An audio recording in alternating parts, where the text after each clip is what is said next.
Kinwestiyon ng abogado ni Cassandra Leong ang pagpapadetene sa kanyang kliyente sa kustodiya ng NBI. Ayon sa kanyang abogado, walang nilabag na batas si Ong. Si Vel Custodio sa detalye live. Vel? Dayan, kasalukuyan ng magkasama sa Special Detention Room ng NBI sila Sheila Leal Guo at Cassandra Leong para sa isasagawang pagdetene sa kanila pansamantala dito sa NBI. Base sa deskripsyon ni Attorney Ferdinand Topacio, may aircon at folding chair sa loob ng Special Detention Room. Mahigpit naman itong binabantayan ng mga otoridad. Mula na iya, idiniretso na sa Bureau of Immigration ng kapatid ni dismissed Banban Mayor Alice Guo na si Sheila Leal Guo, kasamang incorporator ng Pogo Hub na Lucky South 99 sa Porac, Pampanga na si Cassandra Leong, bandang alas 5 kahapon. Matatandaang namataan ng dalawa sa Indonesia noong August 20 kung saan napag-alaman na nakapasok sila sa Jakarta mula Singapore sakay ng isang cruise ship.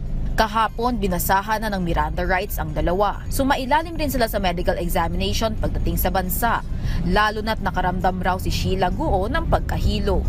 Kanina dun sa airport, medyo dinubog kasi sila. So, of course, siguro from the lack of oxygen, the lack of space, yung siguro na nagulat na rin sila na ang daming nakaabang sa kanila, medyo sumama yung pakiramdam ni Sheila Guo.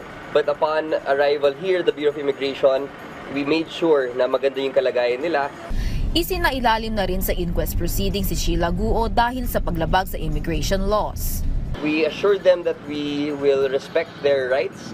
Yung right kasi sa counsel ay at any given time. So kahit na-turn over na po yung custody from Bureau of Immigration to the NBI, syempre we granted the request na antayin na lang ho natin dito yung mga abogado nila. We will see kung kailan magpapatawag yung Senado or yung House ng hearing, in which case we will have to bring them to the hearing. Samantala, kinwestiyon naman ng abogado ni Cassandra Leong ang pagpapadetene sa kanyang kliyente sa kustodiya ng NBI. We requested to talk to the Commissioner. Bakit po kami humingi ng audience sa Commissioner? Upang itanong po ang legal status ni Miss Cassandra Leong, why she's being held sa Bureau of Immigration.